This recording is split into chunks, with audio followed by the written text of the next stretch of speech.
नमस्कार, स्वागत है आप सभी का। आप देख रहे हैं न्यूज़ 18 इंडिया। मैं हूं आपके साथ ऋतिका सिंह। तीसरे हफ्ते में प्रवेश कर चुका महायुद्ध और ज्यादा भीषण और विनाशकारी हो चला है और ऐसे में अब पूरा का पूरा जोर जो है राजधानी कीव पर आ चुका है। दोनों देशों की सेना आमने सामने है और ऐसे में अब पूरी घेराबंदी के बाद रूसी सेना इस फिराक में है कि एक बड़ा हमला राजधानी कीव पर किया जाए। ऐसे में 24 से 48 घंटे बेहद महत्वपूर्ण है। इसके साथ ही आपको बता दें, रूस और यूक्रेन युद्ध के 18 दिन पूरे हो चुके हैं, 400 से ज्यादा घंटे पूरे हो चुके हैं और रूस की सेना लगातार हमले तेज करती हुई नजर आ रही है। यूक्रेन की मदद के लिए अमेरिका समेत दुनिया के तमाम देश सामने आ रहे हैं, लेकिन रूस ने अमेरिका को खुली चेतावनी दी है। रूस ने कहा है कि अमेरिका यूक्रेन को हथियार देना बंद करे, नहीं तो बुरे परिणाम भुगतने होंगे। इन सब चीजों के बीच नाटो ने केमिकल वॉर की आशंका जताई है।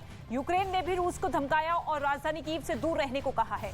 यूक्रेन के राष्ट्रपति ज़ेलेंस्की ने कहा कि अगर कीव को लेने की कोशिश की तो मौत मिलेगी। रूसी हमलों के तेज होने के साथ ही पूरे यूक्रेन में हवाई हमले का अलर्ट जारी किया गया है और लोगों से बंकर में रहने की सलाह दी गई है। ये 5 तस्वीर आप देखिए किस तरीके से पूरा का पूरा चक्रव्यूह अब रूस की सेना की तरफ से बना दिया गया है और ऐसे में अब ज़ेलेंस्की ये कह रहे हैं कि धमकी अगर रूस दे रहा है तो ऐसे में इस धमकी से हम डरने को तैयार नहीं है। अपनी जीत को लेकर आश्वस्त यहाँ पर। और यूक्रेन की सेना ने दावा किया है कि उसने रूस के फाइटर प्लेन को मार गिराया है। इसका वीडियो भी उसने जारी किया है। हालांकि पायलट ने खुद को बचा लिया है। ये तस्वीर आप देखिए किस तरीके से यूक्रेन ने इस रूस के फाइटर प्लेन को मार गिराया है। हालांकि पायलट ने खुद को बचा लिया है, पायलट की जान बच गई है, लेकिन इसी तरीके से ड्रोन के जरिए, मिसाइल अटैक के जरिए यूक्रेन भी लगातार मुंहतोड़ जवाब रूस की सेना को देता हुआ नजर आ रहा है। और अब एक और नुकसान रूस को पहुंचाया गया है इस फाइटर प्लेन को ध्वस्त करने के साथ ही। महायुद्ध के 18 दिन पूरे हो चुके हैं और ऐसे में शहर दर शहर किस तरीके से तबाही का मंजर इस वक्त चारों तरफ देखने को मिल रहा है, वो ये तस्वीरें बयां करती हुई दिख रही है। और ऐसे में अब क्या दोनों देशों के बीच में किसी तरह का सुलह का रास्ता बन पाएगा, क्या बातचीत हो पाएगी, क्योंकि बातचीत का ऑफर भी ज़ेलेंस्की देते हुए नजर आ रहे हैं। लेकिन 18 दिन बाद अब इस पूरे महायुद्ध की क्या कुछ रूपरेखा, क्या कुछ भविष्य रहेगा, इसी पर सभी की नजरें टिकी हुई है। लेकिन इस बीच एक बड़ी खबर आपको बता दें, यूक्रेन में रूसी बमबारी में 9 लोगों की मौत हुई है। मिकोलाइव शहर में 9 लोग मारे गए हैं। इस वक्त की बड़ी खबर, रूसी बमबारी में 9 लोगों की जान गई है। मिकोलाइव शहर में ये हमले किए गए हैं रूसी सेना की तरफ से, जिसमें 9 लोगों की मौत हो चुकी है, 9 लोगों की जान गई है इस भारी बमबारी में जो कि रूस की तरफ से की गई है। और इसी तरीके से बमबारी, गोलीबारी, हर तरफ मिसाइल अटैक रूस करता हुआ नजर आ रहा है, जिसमें लोगों की जान जा रही है। और अब 9 लोगों के मारे जाने की ये बड़ी जानकारी, बड़ी खबर, बड़ा अपडेट आपकी टेलीविजन स्क्रीन पर।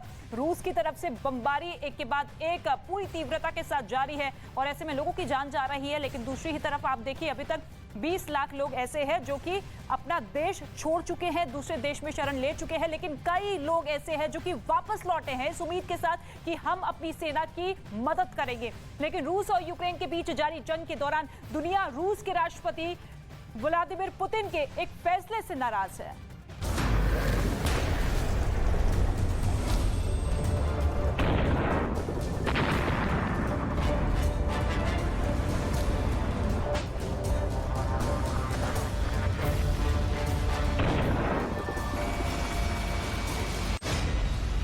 तबाही की कगार पर यूक्रेन।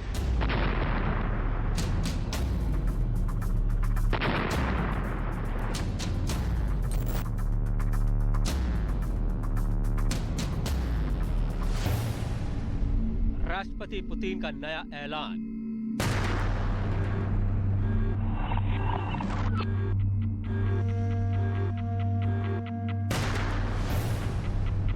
रूस के साथ सीरियाई लड़ाके। रूस और यूक्रेन के बीच जारी जंग के दौरान रूस और यूक्रेन दोनों ही जंग जीतने की गरज से नए नए पैतरे आजमा और अपना रहे हैं।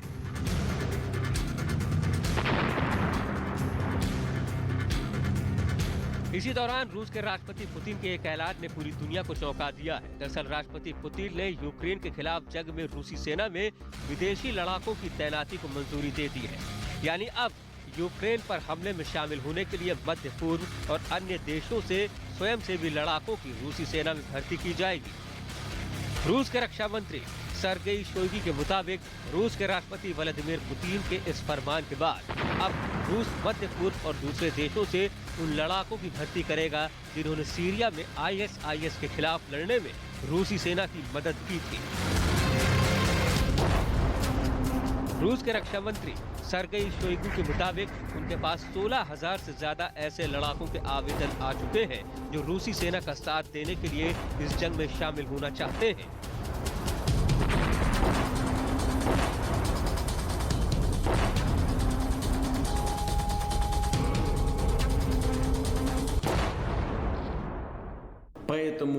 Поэтому, если вы видите, что есть люди, которые хотят на добровольной основе, тем более не за деньги, приехать и оказать помощь людям, проживающим.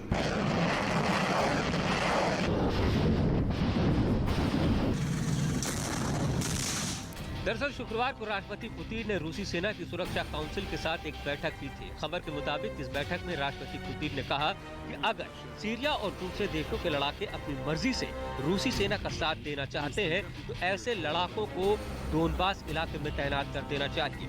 इसके अलावा इस बैठक में राष्ट्रपति पुतिन ने जंग के दौरान यूक्रेनी सेना से जब्त किए गए हथियारों, tank, anti tank minded missile और मैन पोर्टेबल एयर डिफेंस मिसाइलों को डोनेट्स्क और लुहांस्क पीपल्स रिपब्लिक को सौंपने की मंजूरी भी दी।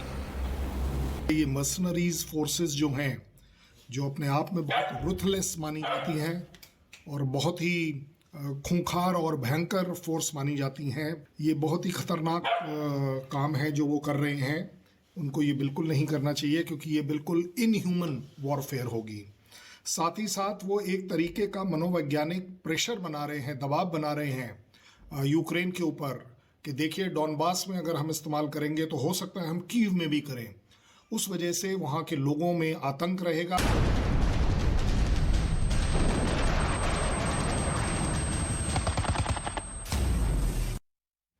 तो यूक्रेन और रूस के बीच युद्ध के आज 18 दिन पूरे हो चुके हैं। रूस की सेना लगातार यूक्रेन के इलाकों पर हमले कर रही है। वहीं दूसरी ओर अमेरिका समेत तमाम पश्चिमी देश यूक्रेन की मदद कर रहे हैं। लेकिन इन सब चीजों के बीच रूस ने अमेरिका को खुली चेतावनी दी है। रूस के उप विदेश मंत्री ने यूक्रेन में हथियार भेजने पर बुरे नतीजे भुगतने की चेतावनी दी है। रूस के उप विदेश मंत्री ने कहा है कि विदेशी हथियार पहुंचाने वाले काफिले रूसी सशस्त्र बलों के निशाने पर होंगे। साथ ही रूस ने यह भी कहा कि अगर हथियार भेजने बंद नहीं किए तो यूक्रेन पर हमले और तेज होंगे। ये चेतावनी दी गई है रूस की तरफ से सीधे तौर पर अमेरिका को। और इस महायुद्ध में विदेशी लड़ाकों की भर्ती सिर्फ रूसी सेना में ही नहीं होगी। जेलेंस्की की अपील के बाद यूक्रेन के कई पड़ोसी मुल्क अपने नागरिकों को यूक्रेन जाकर रूस के खिलाफ जंग में शामिल होने की अनुमति दे चुके हैं। अमेरिकी अखबार वॉल स्ट्रीट जर्नल में छपी एक खबर के मुताबिक रूस और सीरियाई सरकार के बीच काफी अच्छे संबंध हैं। सीरिया की सरकार को भी पुतिन का सीधा समर्थन हासिल है। इसके अलावा सीरियाई लड़ाके शहरी लड़ाई लड़ने में माहिर माने जाते हैं। सीरियाई लड़ाकों को शहर के अंदर घुसकर जंग लड़ने का अनुभव भी है। लिहाजा पुतिन सीरियाई लड़ाकों को रूसी सेना में शामिल करना चाहते हैं। सीरियाई लड़ाकों के जरिए राष्ट्रपति पुतिन कीव समेत दूसरे यूक्रेनी शहरों पर कब्जा करना चाहते हैं। राष्ट्रपति पुतिन के नए फरमान के बाद यूक्रेन के राष्ट्रपति व्लादिमीर जेलेंस्की ने रूस को एक जिद्दी दुश्मन करार देते हुए कहा कि वो अब इस जंग में सीरिया के किराए के कातिलों को शामिल कर रहा है। इसके अलावा उन्होंने अपने देशवासियों से जंग जीतने के लिए एकजुट होकर लड़ने की अपील की। Жодного відсотка своєї свободи. 16 днів. Я знаю, що багато людей почали відчувати втому. ऐसा नहीं है कि विदेशी लड़ाकों की भर्ती सिर्फ रूसी सेना में ही होगी। यूक्रेन के राष्ट्रपति व्लादिमीर जेलेंस्की भी दुनिया भर से रूस के खिलाफ जंग लड़ने की अपील कर चुके हैं। जेलेंस्की की अपील के बाद यूक्रेन के पड़ोसी मुल्क लातविया अपने नागरिकों को यूक्रेन जाकर रूस के खिलाफ जंग में शामिल होने की अनुमति दे चुका है। सिर्फ लातविया ही नहीं बल्कि डेनमार्क और ब्रिटेन से तो लोग यूक्रेन पहुंच भी चुके हैं। उनकी इस अपील के बाद विदेशों से रूस के खिलाफ यूक्रेन की सेना का साथ देने के लिए लोगों का पहुंचना भी शुरू हो गया है। इस वक्त एक बड़ी खबर आपको बता दें, कांग्रेस कार्य समिति की बैठक शुरू हो चुकी है। इस वक्त की ये बड़ी जानकारी, बैठक में 5 राज्यों में हार पर चर्चा की जाएगी। इस बैठक की शुरुआत हो चुकी है। कांग्रेस कार्य समिति की बैठक, 5 राज्यों के जो चुनाव नतीजे आए उसमें कांग्रेस पार्टी का जो प्रदर्शन रहा वो बेहद बुरा रहा और ऐसे में मंथन के लिए इस बैठक की शुरुआत हो चुकी है। इस बैठक को बुलाया गया है। 5 राज्यों में जो करारी हार कांग्रेस पार्टी को झेलनी पड़ी, उसके पीछे की वजह क्या कुछ है, किस तरीके से कांग्रेस पार्टी को नए सिरे से खड़ा होना चाहिए, अध्यक्ष को लेकर और तमाम जो सवाल नेता उठाते हुए नजर आ रहे थे, उसको लेकर अब ये बैठक जो रखी गई है उसकी शुरुआत हो चुकी है। तस्वीरों के साथ आप देखिए, कांग्रेस कार्य समिति की बैठक की शुरुआत हो चुकी है। प्रियंका गांधी जिन्होंने उत्तर प्रदेश की राजनीति में पूरा जोर लगा दिया, लेकिन केवल 2 सीटें उनके खाते में आई। नीरज कुमार मेरे सहयोगी इस वक्त हमारे साथ मौजूद है।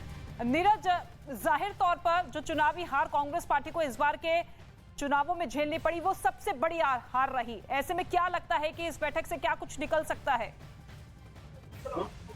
रितिका, देखिए, बैठक से तो इस बात की उम्मीद है कि कुछ न कुछ कांग्रेस निकालेगी, क्योंकि G23 के 2 सदस्य इस बैठक में शामिल है, गुलाम नबी आजाद और आनंद शर्मा। लेकिन बैठक से पहले ही राजस्थान के मुख्यमंत्री और कांग्रेस के दूसरे नेताओं ने ये कहा है कि नेतृत्व का कोई दोष नहीं है। यानी कांग्रेस अध्यक्ष सोनिया गांधी की बात करें या राहुल गांधी की बात करें, उनका कोई दोष नहीं है, लेकिन परिवर्तन, बदलाव की बात सभी लोग करते हैं। किस तरह का बदलाव होगा, क्योंकि बार बार ये कहा जाता है कि कांग्रेस के अंदर सांगठनिक बदलाव की जरूरत है, लेकिन उस तरह का बदलाव अब तक। ठीक है नीरज, लौटेंगे आपके पास, लेकिन बैठक में प्रियंका गांधी मौजूद है जिनकी तस्वीर आप इस वक्त देख रहे हैं, और ऐसे में सोनिया गांधी, राहुल गांधी जिनको लेकर लगातार सवाल उठते हुए नजर आए थे। लेकिन क्या इस बैठक से कांग्रेस पार्टी एक बार फिर से नए सिरे से अपनी शुरुआत कर सकती है? क्योंकि उत्तर प्रदेश में पूरी जान फूंक दी गई थी। प्रियंका गांधी ने पूरे उत्तर प्रदेश को जिस तरीके से भ्रमण करते हुए तमाम वादे जो किए गए थे, क्योंकि 40% महिलाओं को टिकट इस बार कांग्रेस पार्टी की तरफ से दिया गया था और एक ही महिला विधायक जो जीती हैं, उसके बाद अब कांग्रेस पार्टी से हर राज्य में कई सवाल उठते हुए नजर आ रहे हैं। यहाँ तक कि पंजाब में, जहां पर बड़े बड़े सियासत के धुरंधर धराशायी हो गए, आम आदमी पार्टी की जो झाड़ू वहां पर चली, इसके साथ ही उत्तराखंड अपना राज्य भी बचा नहीं पाए। और इसके साथ ही आपको बता दें कि कांग्रेस पार्टी अब किस तरीके से आने वाले चुनाव में उतरेगी, क्योंकि सोनिया गांधी और राहुल गांधी के नेतृत्व में ही इस वक्त कांग्रेस पार्टी आगे बढ़ती हुई नजर आ रही है। नीरज का एक बार फिर से रुख कर लेते हैं। नीरज, क्योंकि सबसे गंभीर सवाल तो यहाँ पर प्रियंका गांधी और राहुल गांधी पर ही उठते हुए नजर आ रहे हैं। उत्तर प्रदेश की कमान पूरी तरीके से प्रियंका गांधी ने संभाली थी और जिस तरीके का प्रदर्शन हुआ, जाहिर तौर पर अब जवाब भी उन्हीं को देना होगा। देखिए, जवाबदेही तो तय होनी चाहिए, लेकिन कांग्रेस के अंदर इस तरह की प्रथा हाल के वक्त में देखने को नहीं मिली। दूसरी अहम बात की, पंजाब को लेकर अब से थोड़ी देर पहले राजस्थान के मुख्यमंत्री अशोक गहलोत ने कहा कि कांग्रेस अपनी अंदरूनी लड़ाई और आपसी लड़ाई की वजह से हारी है, और बाकी राज्यों में बीजेपी से हार के लिए उन्होंने बीजेपी के हिंदुत्व और ध्रुवीकरण पर ठीकरा फोड़ा है। कांग्रेस के नेतृत्व या राहुल गांधी पर किसी तरह का सवाल किसी भी नेता ने अब तक नहीं उठाया है, लेकिन G23 के नेताओं ने अब से 2 दिन पहले बैठक की, तो उनका बैठक में ये चर्चा जरूर हुई थी कि जवाबदेही तय होनी चाहिए, जिसकी मांग उन्होंने पहले की है, और नेतृत्व स्पष्ट होना चाहिए, क्योंकि कांग्रेस अध्यक्ष सोनिया गांधी पार्टी की अध्यक्ष तो है, लेकिन जो सक्रिय भूमिका निभाते हैं वो राहुल गांधी निभाते हैं। बहुत सारे और केवल जवाबदेही तक ही कांग्रेस पार्टी को सीमित नहीं रहना चाहिए, इसके आगे किस तरीके से कांग्रेस पार्टी को एक नए जोश के साथ आगे बढ़ना है, क्योंकि अभी फिलहाल अपने वर्चस्व और वजूद की लड़ाई पूरी तरीके से कांग्रेस पार्टी लड़ती हुई नजर आ रही है। शुक्रिया नीरज कुमार इस तमाम जानकारी के लिए। ऐसा इंटरव्यू आमिर ने कभी नहीं दिया, वो आमिर जो आपने कभी नहीं देखा। देखिए पश्चाताप, आमिर अनकट, आज रात 8 बजे। ऐसा इंटरव्यू आमिर ने कभी नहीं दिया। दुनिया में मेरा सबसे बड़ा डर यही है कि मैं किसी ऐसे इंसान को ना खो दूं जो मेरे नजदीक। वो आमिर जो आपने कभी नहीं देखा। कई साल हो गए जो आपने किसी इस तरह का इंटरव्यू शायद 5-6 साल हो गए शायद मैंने दिया नहीं। इस तरह का इंटरव्यू हम ये उम्मीद कर रहे हैं कि आगे इतिहास में कभी होगा भी। पश्चाताप। मुझे लगता है किशोर के कहीं ना कहीं मैंने अपनी जिम्मेदारियों को शोल्डर नहीं किया। आमिर अनकट। दुनिया की नजरों में तो सक्सेसफुल हैं ही आप कह रहे हैं कि नहीं, मुझे लगता है मैं फेलियर हूं। मुझे लगता है मैं फेलियर हूं। रात 8 बजे। इस बात का मुझे बहुत शार्पली अंदाजा है कि वो वक्त वापस नहीं आएगा।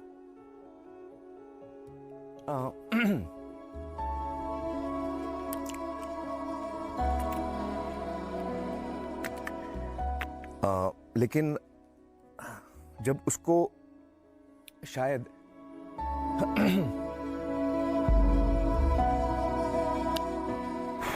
फौज ने जवाबी कार्रवाई का एक और वीडियो जारी किया जिसमें दिखा कि मारियोपोल शहर में गश्त कर रहे रूसी टैंक को मिसाइल से निशाना बनाया गया, जिसके बाद वहां से एक जोरदार धमाका हुआ और फिर उस टैंक से धुएं का गुब्बार उठता नजर आया।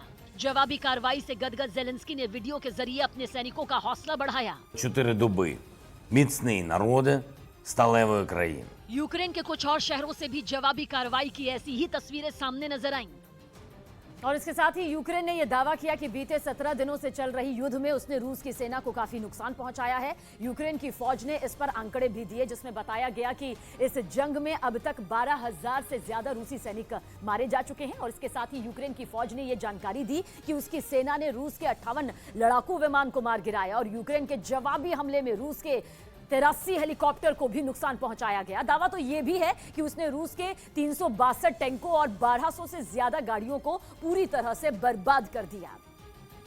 उधर दक्षिण यूक्रेन के शहर मेरिटोपोल के मेयर को अगवा किए जाने पर हड़कंप मच गया और इस शहर को यूक्रेन पर हमला करने के कुछ ही दिनों बाद रूसी सेना ने अपने कब्जे में ले लिया था।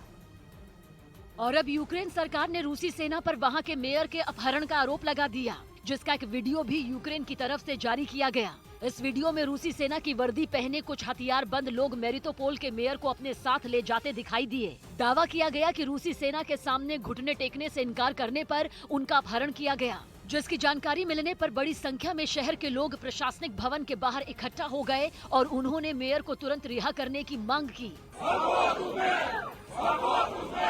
वहीं यूक्रेन के राष्ट्रपति ज़ेलेंस्की ने रूसी सेना की इस कार्रवाई की तुलना आईसिस के आतंकियों से कर दी। वहीं यूक्रेन ने दावा किया कि उसके पलटवार से भड़के रूस के राष्ट्रपति व्लादिमीर पुतिन ने अपनी सेना के कई अफसरों पर गाज गिरा दी और अपने दावे में यूक्रेन ने कीव पर कब्जे में हो रही देरी को पुतिन के भड़कने की वजह बताया। साथ ही यह भी दावा किया गया कि इसी नाराजगी में पुतिन ने रूसी सेना के 8 बड़े अधिकारियों को बर्खास्त भी कर दिया। यह भी कहा गया कि सटीक जानकारी जुटाने में नाकाम और खराब रणनीति बनाने के लिए व्लादिमीर पुतिन ने अपनी खुफिया एजेंसी FSB पर भी नाराजगी जताई। यही नहीं, यूक्रेन के मुताबिक पुतिन को यह जानकारी दी गई थी कि हमला शुरू होने पर ज़ेलेंस्की आसानी से हार मान लेंगे, जिस पर भरोसा कर रूस ने 24 फरवरी को यूक्रेन पर हमला बोल दिया था और रूसी सेना ने कुछ दिन के अंदर ही यूक्रेन की राजधानी कीव की घेरेबंदी भी कर ली थी। लेकिन जंग शुरू होने के 2 हफ्ते बाद भी रूसी सेना अब तक राजधानी कीव के अंदर दाखिल नहीं हो पाई और अगर यूक्रेन का दावा यहां पर सामने आता है कि इसी वजह से रूस को अपनी रणनीति बदलने के लिए मजबूर भी होना पड़ा। और इस बीच 17 दिनों से यूक्रेन और रूस में जारी जंग के बीच नेटो रिस्पांस फोर्स की तैनाती रोमानिया में कर दी गई। हालांकि इस युद्ध में नेटो सीधे जंग में शामिल होने से इनकार कर चुके हैं, लेकिन अब नेटो रिस्पांस फोर्स की तैनाती रोमानिया में कर दी गई। ये फोर्स एक विशेष विमान से वहां पहुंची। इस रिस्पांस फोर्स में फ्रांस समेत दूसरे देशों के सैनिकों के अलावा कई टैंक और बख्तरबंद गाड़ियां भी रोमानिया पहुंचाई गईं, ताकि जरूरत पड़ने पर फौरन यूक्रेन की मदद की जा सके। हालांकि अभी तक रूस यूक्रेन जंग से नेटो देशों की सेनाओं ने दूरी बना रखी है, लेकिन अमेरिका समेत कई नेटो देश रूस से मुकाबले के लिए यूक्रेन को बड़े पैमाने पर हथियार और जरूरी चीजें मुहैया करवा रहे हैं, जबकि रूस पहले से ही अमेरिका और नेटो को इस जंग से दूर रहने की चेतावनी दे चुका है।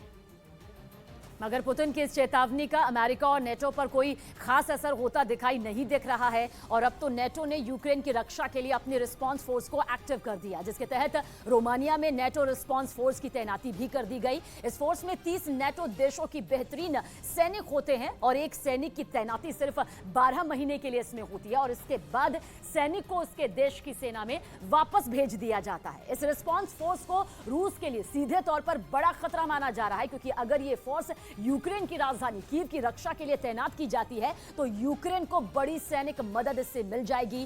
पिछले साल अफगानिस्तान में भी इस नेटो रिस्पांस फोर्स को तैनात किया गया था, जिसने अमेरिकी सैनिकों और उसके सहयोगियों को वहां से निकलने में काफी मदद की थी। रूस को कीव पर कब्जा करने से रोकने के लिए यूक्रेन की सेना और आम लोग भी कोई कोर कसर नहीं छोड़ रहे हैं, मगर रूस अपने हवाई हमलों के जरिए कीव के आसपास छोटे छोटे शहरों को टारगेट कर रहा है और अब खबर है कि 24 से 28 घंटे के अंदर उसकी फौज कीव पर कभी भी कब्जा कर सकती है, जिसे रोकने के लिए यूक्रेन ने भी पूरी ताकत झोंक दी और उसने अपनी इस कार्रवाई के कुछ वीडियो भी जारी किए। इनमें एक वीडियो में देखा कि कीव की ओर तेजी से बढ़ रहे रूस के टैंकों को यूक्रेन ने अपने हमले में तबाह कर दिया। ये हमले इतने सटीक थे कि रूस की फौज को संभलने का मौका तक नहीं मिला और देखते ही देखते उसके कुछ टैंकों के परखच्चे उड़ गए।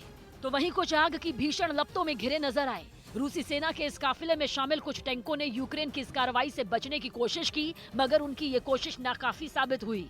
इसी तरह एक दूसरे वीडियो में भी यूक्रेन ने हवाई हमले के जरिए रूस के कुछ टैंकों को भारी नुकसान पहुंचाने के सबूत पेश किए और उसने ये दावा भी किया कि इस हवाई हमले में रूस के कई सैनिक मारे गए। राजधानी कीव पर कब्जे के लिए रूस की सेना बीते कई दिनों से आगे बढ़ने की कोशिश कर रही है, मगर यूक्रेन की फौज गुरिल्ला वॉर रणनीति के तहत रूसी सेना पर ताबड़तोड़ हमले कर रही है ताकि कीव को रूस के कब्जे से बचाया जा सके। एक दिन पहले ही कीव पर कब्जे के लिए भेजे गए 64 किलोमीटर लंबे रूसी सेना के दस्ते की रणनीति यहां पर बदल गई और वो कीव के पास के छोटे छोटे शहरों में फैल गया। लेकिन अब ब्रिटेन के खुफिया विभाग ने रूस के इस 64 किलोमीटर लंबे काफिले पर नया दावा किया और यह बताया कि पुतिन की पलटन राजधानी कीव से 25 किलोमीटर दूर है, जिसे रोकने के लिए यूक्रेन की फौज पूरी मुस्तैदी से डटी है। लेकिन रूस ने भी यूक्रेन को धूल चटाने के लिए कीव के आसपास के शहरों पर अपने हवाई हमले और तेज कर दिए, जिसकी कुछ तस्वीरें भी सामने आईं। इनमें एक तस्वीर में दिखा कि यूक्रेन के एक हथियार डिपो पर रूस ने 6 मिसाइलें दागी, जिससे वहां भीषण आग लग गई। इसकी सूचना मिलते ही फायर ब्रिगेड की टीम मौके पर पहुंची और आग बुझाने में जुट गई। कमोवेश कुछ ऐसी ही तस्वीर एक दूसरे इलाके से भी सामने आई। वहां रूस के हमले में अनाज का एक गोदाम जलकर राख हो गया। रूस के इन हमलों पर कीव के मेयर का गुस्सा 7वें आसमान पर पहुंच गया और उन्होंने रूस को कीव से दूर रहने की चेतावनी दे दी। міст України хочу привернути увагу міжнародних організацій. हालांकि रूस के इन हवाई हमलों में किसी के मारे जाने की खबर नहीं। उधर यूक्रेन के विदेश मंत्री ने रूसी फौज पर 70 से ज्यादा बच्चों को मारने का आरोप लगाया। 17 दिनों से जारी युद्ध में पुतिन की फौज यूक्रेन के अलग अलग शहरों पर मिसाइलों और बमों से हमला कर रही है, जिसकी कई तस्वीरें सामने आ चुकी हैं, जिनमें युद्ध से हो रही तबाही की कई निशानियां दिखाई दी। अस्पताल, स्कूल, बड़ी बड़ी इमारतें मलबे में तब्दील हो गईं। इन हमलों में कई लोगों के मारे जाने की भी खबर है। यूक्रेन का तो ये दावा है कि अब तक रूसी हमले में 70 से ज्यादा बच्चों की मौत हो चुकी है। इस दावे से जुड़ा एक वीडियो भी जारी किया गया, जिसमें यूक्रेन का एक सैनिक जख्मी बच्चे को अपनी गोद में उठाए नजर आया। इसके बाद उसने बच्चे को मेडिकल टीम के एक सदस्य को सौंप दिया। बच्चे को आनन फानन में एम्बुलेंस में शिफ्ट किया गया। आरोप है कि रूसी सैनिकों के हमले में बच्चा घायल हुआ था। यूक्रेन की सेना ने रूसी हमले में तबाह हुए खार्किव के एक इलाके का एक और वीडियो जारी किया, जिसमें एक घर आग की लपटों में घिरा दिखाई दिया और चारों तरफ सिर्फ धुएं का गुब्बार नजर आया। यही नहीं, कुछ घर तो पूरी तरह से जले हुए दिखे। यूक्रेन ने रूस से युद्ध रोकने की मांग की क्योंकि चेर्नोबिल परमाणु प्लांट से न्यूक्लियर रेडिएशन का खतरा और ज्यादा बढ़ गया है। यूक्रेन का दावा है कि रूस के हवाई हमलों की वजह से प्लांट को बिजली मिलनी बंद हो गई और उसके पास सिर्फ 48 घंटों का ही ईंधन बचा है, जिसके खत्म होते ही पूरे यूक्रेन में न्यूक्लियर रेडिएशन फैलने का खतरा बन गया है। अगर ऐसा हुआ तो वहां ऐसी तबाही मचेगी जिसका अंदाजा कोई लगा ही नहीं सकता। ये खतरा बहुत बड़ा है, नस्लों को तबाह कर देने वाला है। कहा तो ये भी जाता है कि अगर रेडिएशन हुआ तो हजारों लोगों की जान जा सकती है और लाखों लोग बीमार पड़ सकते हैं, जिसका असर यूरोप के कई देशों में दिखाई पड़ सकता है। इसलिए इस खबर के बाद पूरी दुनिया सन्न रह गई है, दहशत में है। प्लांट से रेडिएशन ना हो, इसके लिए जरूरी उपायों पर कदम उठाने की कोशिश भी तेज कर दी गई है।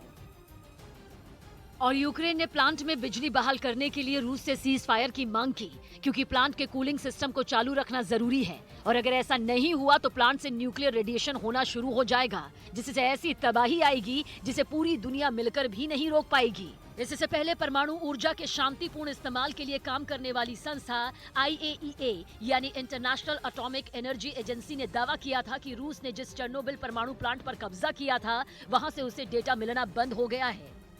और अगर चेर्नोबिल परमाणु प्लांट में बिजली नहीं आई तो सिर्फ यूक्रेन ही नहीं बल्कि पूरे यूरोप में बहुत बड़ी तबाही आ सकती है, क्योंकि चेर्नोबिल परमाणु प्लांट वो जगह है जहां 1986 में यानी आज से करीब 36 साल पहले दुनिया का अब तक का सबसे भयानक परमाणु हादसा हुआ था, जिसमें सैकड़ों लोग मारे गए थे। उस हादसे के बाद इतना जबरदस्त रेडिएशन फैला था कि आज भी वहां से रेडियो एक्टिव पदार्थ लीक हो रहा है। उसी पर काबू पाने के लिए यूक्रेन के कर्मचारी वहां काम कर रहे थे, लेकिन यूक्रेन ने दावा किया कि रूस ने उनको भी नहीं छोड़ा और उन्हें बंधक बना लिया। चेर्नोबिल परमाणु प्लांट यूक्रेन के उत्तर में है, जिस पर रूस की सेना ने यूक्रेन पर धावा बोलने के पहले ही दिन कब्जा कर लिया था। दावा है कि तब से यानी कि 17 दिनों से यूक्रेन के 200 से ज्यादा टेक्निकल स्टाफ और गार्ड चेर्नोबिल परमाणु प्लांट में ही फंसे हुए हैं, जिसके बाद IAEA ने रूस से अपील की थी कि उन्हें आराम करने दें और उन्हें अलग अलग शिफ्ट में बांटे। यूक्रेन का आरोप है कि उसके कर्मचारियों को खाने का पीने का पानी नहीं मिल पा रहा, वहां से इन कर्मचारियों को हटाकर उनकी जगह दूसरे लोगों को भेजा जाए। वहीं यूक्रेन ने रूसी फौज के एक मल्टी बैरल रॉकेट लॉन्चर को उड़ाने का दावा किया है। उसने बाकायदा इसका एक वीडियो भी जारी किया, जिसमें जंगल में खड़े रॉकेट लॉन्चर पर आसमान से बम गिरता दिखा। जैसे ही उस पर हमला हुआ, तेज धमाके के साथ चारों तरफ धुआं ही धुआं नजर आया। दावा किया गया कि रूसी सेना का यह रॉकेट लॉन्चर हमले की फिराक में था, लेकिन उससे पहले ही यूक्रेन की सेना ने उसे ध्वस्त कर दिया। यूक्रेन